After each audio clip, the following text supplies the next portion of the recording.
Welcome back to Dronacharya IAS YouTube channel.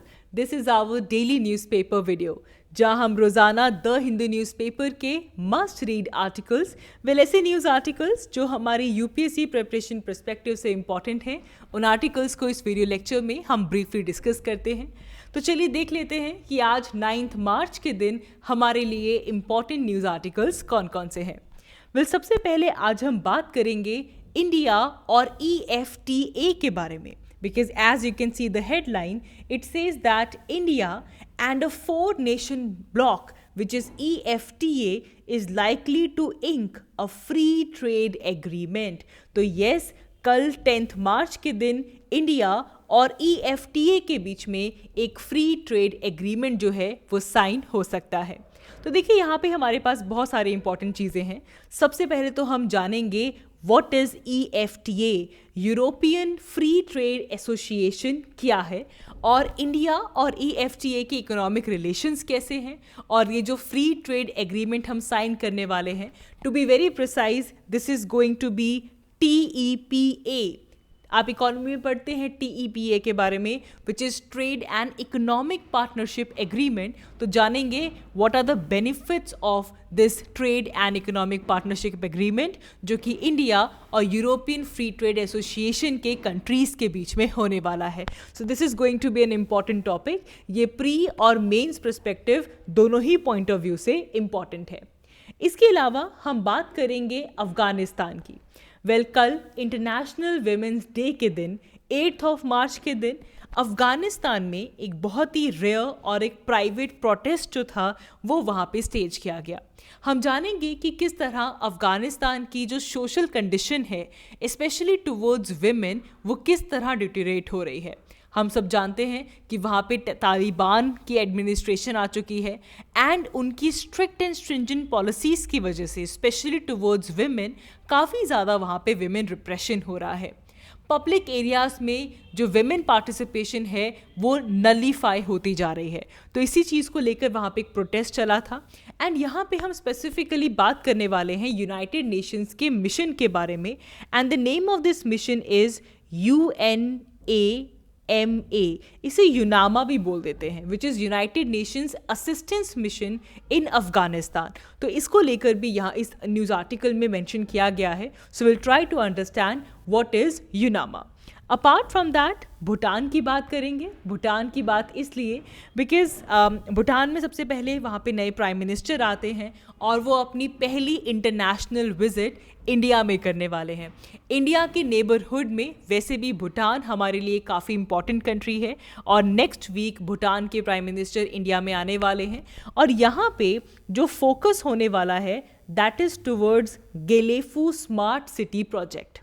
अगर आप current affairs follow कर रहे हैं तो हमने lately I think last month बात की थी भूटान के इस गेलेफू स्मार्ट सिटी प्रोजेक्ट के बारे में, जिससे कि भूटान अपनी इकोनॉमिक डेवलपमेंट को बूस्ट करना चाहता है, भूटान में एम्प्लॉयमेंट जनरेट करना चाहता है एंड किस तरह इंडिया इसमें एक इम्पॉर्टेंट रोल प्ले कर सकता है। तो इसीलिए इंडिया से इस पर्टिकुलर डायरेक्शन में गेलेफू स्मार्ट सिटी प्रोजेक्ट की डेवलपमेंट के लिए असिस्टेंस की भी डिमांड कर रहा है भूटान। तो इसी चीज़ को लेकर यहाँ पे हम डिस्कशन करेंगे।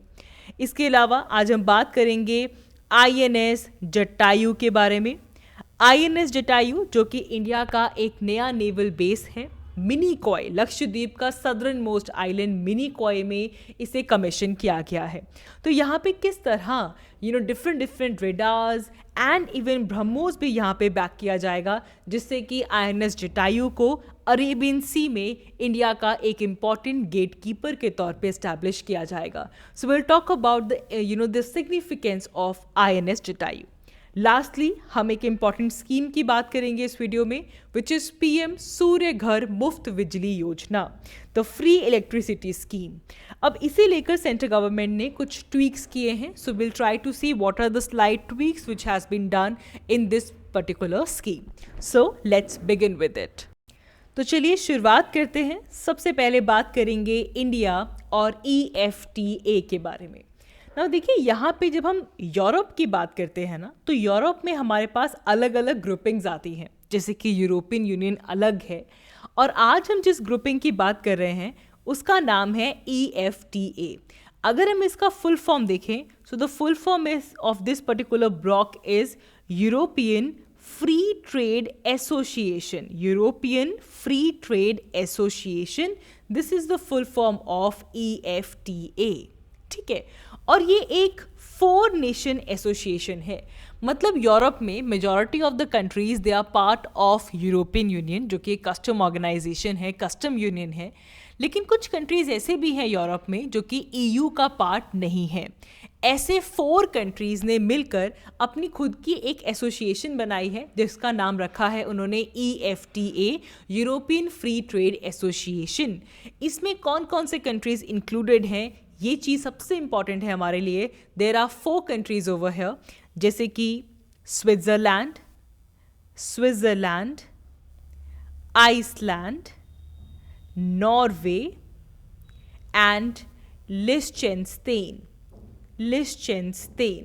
These are the 4 countries which form EFTA. तो देखो, जब भी हम EFTA की बात करेंगे उसके कौन कौन से मेंबर्स हैं, आपके स्विट्जरलैंड, आइसलैंड, नॉर्वे एंड लिechtenstein. ठीक है, तो इंडिया और इन EFTA ग्रुपिंग के बीच में एक फ्री ट्रेड एग्रीमेंट होने वाला है and it is all set to be concluded tomorrow. कल 10 मार्च के दिन इसे कंक्लूड किया जा सकता है.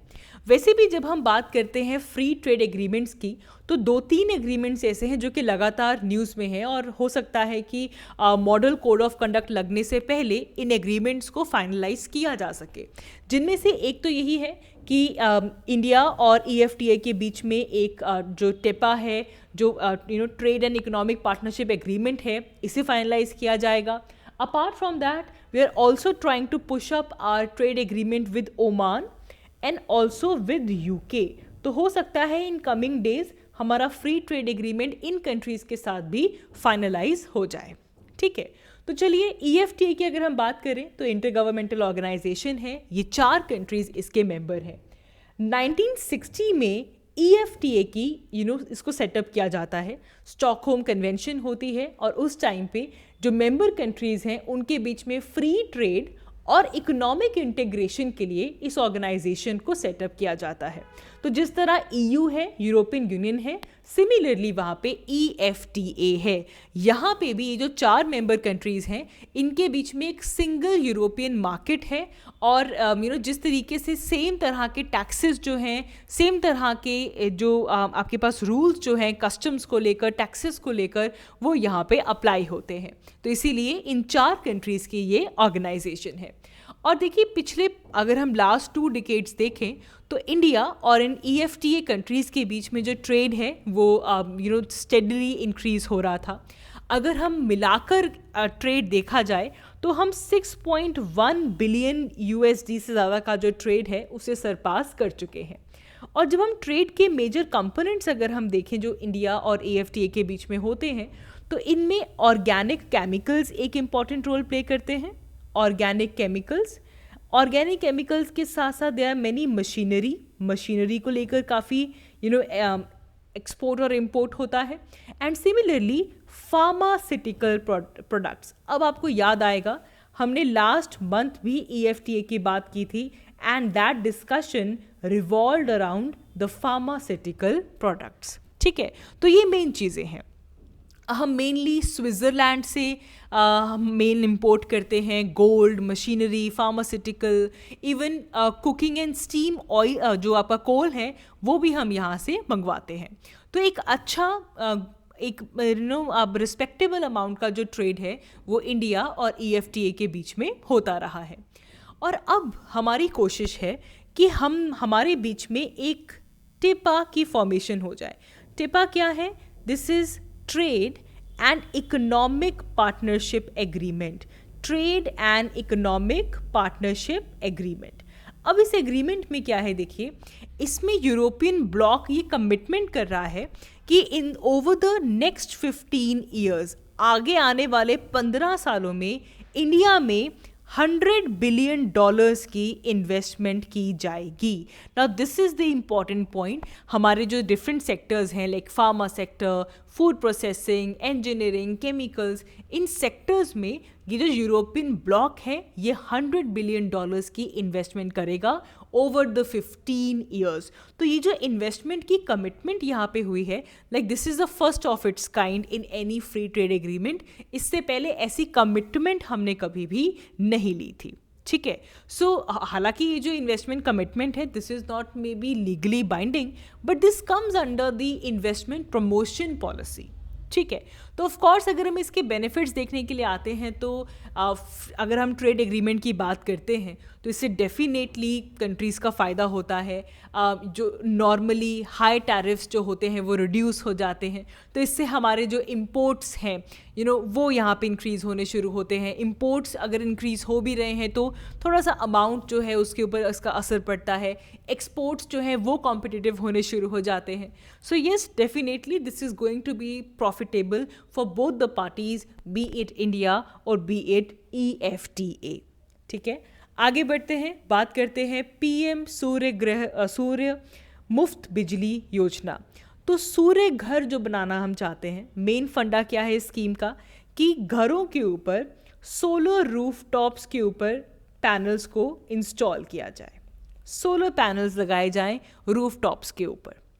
प्रधानमंत्री सूर्य घर मुफ्त बिजली योजना, इसे फ्री इलेक्ट्रिसिटी स्कीम भी हम कह सकते हैं। अब यहाँ पे क्या है, इनिशियली प्लान ये आया था कि अगर आप 1 किलोवाट से लेकर 3 किलोवाट्स तक का सोलर सिस्टम इंस्टॉल करते हैं तो गवर्नमेंट इसे फुल्ली सब्सिडाइज करेगा इन 1 करोड़ हाउस होल्ड्स। हम ही ने पढ़ा था, ये पहले न्यूज़पेपर्स में यही आ रहा था कि अगर 1 to 3 किलोवाट्स का अगर आप का सोलर सिस्टम आप इंस्टॉल कर रहे हैं तो उसको पूरे तरीके से सब्सिडाइज किया जाएगा। लेकिन अब क्या है, अब इसमें कुछ ट्विकिंग की गई है। अब ट्विकिंग ये है कि ये जो स्कीम है ये सिर्फ और सिर्फ 60% कंट्रीब्यूट करेगी। पहले फुल्ली सब्सिडाइज की बात हो रही थी, अब जो ट्विकिंग हुई है वो ये हुई है कि स्कीम में सिर्फ 60% जो कॉस्ट है वो बेयर करेगी गवर्नमेंट, जो रेस्ट ऑफ द कॉस्ट है वो कौन बेयर करेगा, हाउस होल्ड, ठीक है जी। ये एक बड़ी यहाँ पे हमारे पास चेंज आया है from what was said before. तो 60% of the cost will be contributed by the centre, जो रेस्ट है वो जो बैलेंस अमाउंट बचेगा वो हाउस होल्ड जो है वो बेयर करेगा, ठीक है। तो ये एक यहाँ पे इम्पॉर्टेंट चेंज आया है। मूविंग अहेड, बात करते हैं अफ़गानिस्तान की। तो इंटरनेशनल वुमेंस डे के दिन अफ़गानिस्तान में प्रोटेस्ट होता है। जो डेमोन्स्ट्रेटर हैं वो प्राइवेट स्पेसेस में प्रोटेस्ट करते हैं to all the atrocities that the women are facing in Afghanistan. 2021 August 2021 में तालिबान अथॉरिटीज़ आती हैं अफ़गानिस्तान में और वो बहुत ही इस्लाम का एक स्ट्रिक्ट इम्प्लीमेंटेशन वहाँ पे शुरू करते हैं, जिससे कि विमेन का वहाँ पे जो पार्टिसिपेशन है या फिर आप कह लीजिए रोल जो है उसे कहीं ना कहीं बहुत ही स्ट्रिक्टली उसके ऊपर रूल्स लगाए जा रहे हैं। And women have been completely squeezed from the public life. बिना मेल रिलेटिव के वो ट्रैवल नहीं कर सकते। कुछ जॉब्स जो हैं उसमें विमेन की पार्टिसिपेशन बैन कर दी गई है। सेकेंडरी स्कूल्स में बैन कर दिया गया है, यूनिवर्सिटीज़ में बैन है, जिम्स में विमेन की विमेंस का जाना बैन है। तो कुछ इस तरीके से वहाँ पे विमेन को लेकर काफ़ी ज़्यादा स्ट्रिक्ट और एट्रोसिटीज़ जो है वो हो रही हैं। तो इसी को लेकर वहाँ पे प्रोटेस्ट होता है। एंड यहाँ पे इस आर्टिकल में मेंशन किया जाता है about UNAMA, UNAMA, United Nations Assistance Mission in Afghanistan. तो मुझे लगता है कि यहाँ पे हमें एक थोड़ी सी ब्रीफिंग होनी चाहिए about the United Nations Mission in Afghanistan, ठीक है। अब देखिए यूनामा की इस्टेब्लिशमेंट 2002 में हुई थी। 28 मार्च 2002 में यूनाइटेड नेशंस सिक्योरिटी काउंसिल की एक रेजोल्यूशन आती है एंड द रेजोल्यूशन वाज 1401, जिसके बाद यूनामा को एस्टैब्लिश किया जाता है। बेसिकली यूनामा की एस्टैब्लिशमेंट की गई थी कि अफ़गानिस्तान में जो लोग रह रहे हैं उनको असिस्ट किया जा सके in laying the foundations for sustainable peace and development. And जो ओरिजिनल मैंडेट आया था दैट वाज रिगार्डिंग कि एक बॉर्न एग्रीमेंट जो है वो यहाँ पे इम्प्लीमेंट किया जा सके, देखिए, बॉन एग्रीमेंट एक तरह का समझ लीजिए कि क्लोज डोर नेगोशिएशन थी। इवन जो पार्टिसिपेंट्स थे they were isolated and outside contact भी लिमिटेड था इस नेगोशिएशन के दौरान। किसी भी तरीके से पब्लिकली इसको एक्सपोज ऑफ नहीं किया गया था जब तक कि ये एग्रीमेंट साइन नहीं हुआ। ये जो उस टाइम पे जो नॉमिनल हेड थे स्टेट के, he was sidelined and he did not participate, and Taliban, they were completely excluded from this Bonn negotiation. तो उस टाइम पे यूनाइटेड नेशंस और जो बाकी इंटरनेशनल एक्टर्स थे, जो प्लेयर्स थे, they were pushing forward some negotiations, और बॉन एग्रीमेंट वहाँ पे निकल के आता है which was blessed by United Nation Security Council, जिसमें एक 3 साल का पॉलिटिकल और एडमिनिस्ट्रेटिव रोड मैप बनाया गया कि किस तरह से वहाँ पे ट्रांजिशन की जाएगी एडमिनिस्ट्रेशन की, एक नया कॉन्स्टिट्यूशन लाया जाएगा और किस तरीके से इसको एडमिनिस्ट्रेशन वाइज सेटल डाउन किया जाएगा। तो इसकी इम्प्लीमेंटेशन के लिए यूनामा को लाया जाता है। एनुअली इसे रिव्यू किया जाता है एंड जो मैंडेट है उसे बार बार चेंज किया जाता है according to the needs of the country. तो यूनामा एक इंटीग्रेटेड मिशन है। इसमें there is special political mission also, सारी यूएन की एजेंसीज जो यहाँ पे काम करती हैं, कोई फंड है, कोई प्रोग्राम है, वो सब ताकि अफ़गानिस्तान की नीड के हिसाब से बेटर असिस्ट किया जा सके, तो इस सब को यूनामा जो है उसके थ्रू किया जाता है। तो इम्पॉर्टेंट है हमारे लिए ये जानना कि अफ़गानिस्तान में यूनाइटेड नेशंस का ये मिशन काम कर रहा है। आगे बढ़ते हैं, बात करते हैं INS जटायु के बारे में। INS जटायु इंडिया का एक नया नेवल बेस है जो कि हम लक्षद्वीप के मिनीकॉय आइलैंड पे कमीशन कर रहे हैं। This is going to mark as a significant development in India's maritime security, in our maritime strategy. जिस तरह देखा जा रहा है कि इंडियन ओशन रीजन में चाइनीज़ इन्फ्लुएंस लगातार बढ़ती जा रही है, कभी हम देखते हैं कि कोई रिसर्च वेसल जो है वो यहाँ से पास कर रही है, तो ऐसे केस में इंडिया के मैरिटाइम सिक्योरिटी और स्ट्रैटेजी को बूस्ट करने में INS जटायु एक बहुत इंपॉर्टेंट रोल प्ले करेगा। इस बेस से इंडियन नेवी की जो ऑपरेशनल रीच है इंडियन ओशन के अंदर वो काफ़ी ज़्यादा बढ़ जाएगी।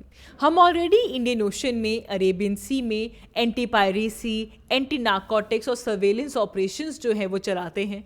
तो ऐसे केस में INS जटायु की कमीशनिंग से हमें एक ऑपरेशनल रीच का जो बूस्ट है वो यहाँ पे मिलेगा। तो ऑफ कोर्स एक और चीज़ है कि अगर आप इसकी लोकेशन देखते हैं तो मिनीकॉय, हमने पहले भी इसकी बात की है कि मिनीकॉय एक इम्पॉर्टेंट जो हमारा वर्ल्ड का सी रूट है, सी लाइंस ऑफ कम्युनिकेशन 9 एरिया से पास करती है, और वहाँ पे मिनीकॉय का प्रेजेंट होना और उस मिनीकॉय में इंडिया का नेवल बेस होना, ये एक अपने आप में स्ट्रेटेजिकली इंडिया को एक काफ़ी एडवांसमेंट देता है। Of course China's presence is increasing in Indian ocean, तो ऐसे केस में INS जटायु इंडिया की एबिलिटी को रीइंफोर्स करता है, जिससे कि हम हमारी मैरीटाइम डोमिनेंस, हमारी टेरिटोरियल इंटेग्रिटी को बचा पाएंगे, और चाइना की ये जो भी अटेम्प्ट्स आते हैं उसे हम काउंटर बैलेंस कर सकते हैं, और ऐसे अटेम्प्ट्स को हम डेटर भी कर सकते हैं। INS जटायु पहला नेवल बेस नहीं है, this is the second naval base. इससे पहले लक्षद्वीप की कैपिटल कवारती में हमारा नेवल बेस ऑलरेडी प्रेजेंट है, 2012 में कमीशन किया गया था INS द्वीप रक्षक, एंड इसके बाद अब आ रहा है INS Jatayu. The headline says that backed by BrahMos Navy base on Minicoy Island to act as a gatekeeper। देखिए यहाँ पे बात हो रही है कि INS जटायु में रडार्स होंगे, जेटीज होंगी, एयरफील्ड होगी, और साथ ही में ब्रह्मोस सुपरसोनिक क्रूज मिसाइल भी होगी, जिससे कि पूरे तरीके से INS जटायु को इक्विप्ड किया जाएगा। तो वही यहाँ पे बात हो रही है। जैसे ही हम ब्रह्मोस की बात करते हैं तो हमारी जो कैपेबिलिटी है वो यहाँ से बहुत ज़्यादा एडवांस होती है with the BrahMos. It's a supersonic cruise missile, और इसकी जो रेंज है कुछ 450 किलोमीटर के आसपास है। तो इससे काफ़ी बड़ी फ्लेक्सिबिलिटी इंडिया को मिलेगी in case of responding to any threats. आगे बढ़ते हैं, लास्टली बात कर लेते हैं भूटान की। भूटान की बात इसलिए कर रहे हैं बिकॉज ऑफ कोर्स भूटान के प्राइम मिनिस्टर अपनी पहली जो फॉरेन विजिट है उसके मौके पे इंडिया विजिट करने वाले हैं। एंड यहाँ पे फोकस होगा बहुत सारे बायलैटरल एग्रीमेंट्स के ऊपर, डेवलपमेंट और कनेक्टिविटी प्रोजेक्ट्स के ऊपर यहाँ पे खास तौर पे ध्यान दिया जाएगा। और अगर इस प्रोजेक्ट का नाम लिख दें, so the name of this project is Gelephu project. ठीक है, अब देखिए ये एक तरीके से इंटरनेशनल सिटी बनाने की कोशिश की जा रही है, over 1000 square kilometre area, and specially Bhutan का वो बॉर्डर जो कि असम के साथ टच होता है, वहाँ पे बनाई जाएगी ये गिलेफू इंटरनेशनल सिटी, ये गिलेफू प्रोजेक्ट। तो एक तरह का ये इकोनॉमिक कॉरिडोर होगा जो कि साउथ एशिया और साउथ ईस्ट एशिया को कनेक्ट करेगा। एंड इस सिटी को एक्सपेक्टेड है कि भूटान में अगर ये डेवलपमेंट प्रोजेक्ट हो रहा है तो ये हर तरह का इन्वायरमेंटल स्टैंडर्ड, सस्टेनेबिलिटी को एज अ गोल देखते हुए इसे डेवलप किया जाएगा। एंड भूटान इज़ एक्सपेक्टेड कि यहाँ पे ज़ीरो एमिशन इंडस्ट्रीज़ होंगी। It will be a kind of a mindfulness city, जिससे कि भूटान की जो स्ट्रेंथ है, टूरिज्म, वेलनेस, इसके साथ साथ इंफ्रास्ट्रक्चर कंपनीज को भी यहाँ पे अट्रैक्ट करने की बात हो रही है। तो इसी चीज़ को इंडिया की तरफ से असिस्टेंस लेने के लिए एक इम्पॉर्टेंट इसे एज अ टॉपिक रखा गया है गिलेफू स्मार्ट सिटी का। तो चलिए, that is all for this video. आज की इस वीडियो के लिए इतना ही। Thank you so much for watching. I will see you all in my next one. Thank you.